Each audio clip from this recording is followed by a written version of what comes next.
সচিব হবেন, দুইটা উইং তো, সেক্ষেত্রে আমরা দেখছি হলো তার যোগ্যতা, অনেকের নাম আমরা এখানে রিভিল করতে পারি না, বা তাদের আপনি গেলে আপনাদের একটা পুরো বুকলেট দিয়ে দিবে তারা নিজেরা কি কাজগুলো করেছেন। আপনার একটা ধারণা হচ্ছে যে আমরা শুধুমাত্র যারা এই যে 10টা কমিশন, মোট 11টা কমিশন ছিল, একটা কনস্টিটিউশন কমিশন, সেটা কনসেনসাস বিল্ডিং কমিশনের সাথে পলিটিক্যাল পার্টির আলোচনা হচ্ছে, তারা সেই অনুযায়ী ওইটার ইমপ্লিমেন্টেশন হচ্ছে।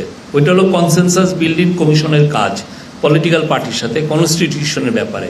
আর বাকি যে 10টা কমিশন আছে, সেই 10টা কমিশনের 367টা রিফর্ম আশুকরণীয় হিসাবে নেওয়া হয়েছে এবং সেটা বাস্তবায়ন হচ্ছে। আমরা আপনাদেরকে আপডেট দিব, সেটা যথেষ্ট অগ্রগতি আছে। একটা তো কিছু কিছু তো বাস্তবায়ন হয়ে গেছে, আর মেজরিটি অংশই বাস্তবায়িত হচ্ছে। আর সবচেয়ে যেখানে এখানে ইম্পর্টেন্ট বিষয় সেটা হচ্ছে যে এর বাইরেও আপনাদের একটা ধারণা হচ্ছে যে এর বাইরে কি আমরা কোনো সংস্কার বাস্তবায়ন করিনি। এর বাইরে কিন্তু প্রচুর সংস্কার বাস্তবায়ন করা হয়েছে। আমি যেটা আপনাকে একটু আগে বললাম, এনার্জি মিনিস্ট্রিতে হয়েছে, হেলথ মিনিস্ট্রিতে হয়েছে, সেটা বিমানে হয়েছে। আপনি জানেন যে নতুন আমরা অর্গান ট্রান্সপ্লান্টেশন ল এনেছি, এটা মিনিস্ট্রি নিজের থেকে করেছেন। তারপরে ল মিনিস্ট্রি একের পর এক তাদের আপনি গেলে আপনাদের একটা পুরো বুকলেট দিয়ে দিবে তারা নিজেরা কি কাজগুলো করেছেন। ল মিনিস্ট্রিতে প্রচুর চেঞ্জ এসছে। তো সেই রিফর্মগুলো কিন্তু কিছু প্রত্যেকটা মিনিস্ট্রি স্বতঃপ্রণোদিত হয়ে তারা যেগুলো মনে করেছেন যে এই রিফর্মগুলো করা দরকার, প্রত্যেকটা রিফর্ম তারা কিন্তু ক্যারি আউট করেছেন গত 1 বছরে এবং আরও করছেন। এই যে 367টা গত সপ্তাহে আমরা বললাম, সেটা হচ্ছে যে 10টা কমিশনের সুপারিশের থেকে 367টি আশুকরণীয় নেওয়া হয়েছে।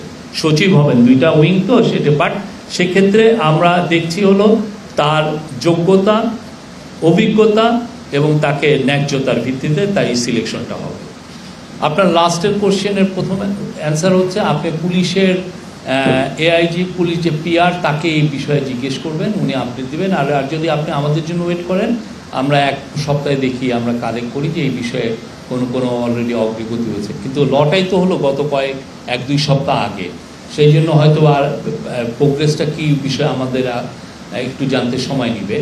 এটা আমরা জানলে আপনাকে আমরা আপডেট দিতে পারবো। আর আরেকটা বলছেন যে 40,000 কোটি টাকা, আপনি জানেন যে এই পুরো বিষয়গুলোর সাথে অনেক ধরনের লিটিগেশন আছে, এটা লিগাল অনেক ইমপ্লিকেশন আছে, ফলে অনেকের নাম আমরা এখানে রিভিল করতে পারি না, বা কোথায় তার প্রপার্টি আছে সেই জিনিসগুলো আমরা রিভিল করতে পারি না। বাট এদের অনেকেরই আপনারা দেখেছেন যে ব্রিটিশ পত্রিকায় এসছে কিছু কিছু এইটার প্রপার্টির বিষয়ে। আমাদের এখান থেকে যেহেতু গভর্নমেন্ট এখানে একটা পার্টি, গভর্নমেন্ট ওই টাকাটা কীভাবে করবে, প্রথমে লোকেট করে যে এই জায়গায় সে টাকাটা নিয়ে গেছে, এই প্রপার্টি সে কিনেছে। সেকেন্ড কাজ হচ্ছে ওই প্রতিষ্ঠান, ওই দেশের এই বিষয়গুলো যারা দেখভাল করছেন তাদের সাথে কথা বলে ওই প্রপার্টিটাকে ফ্রোজেন করে।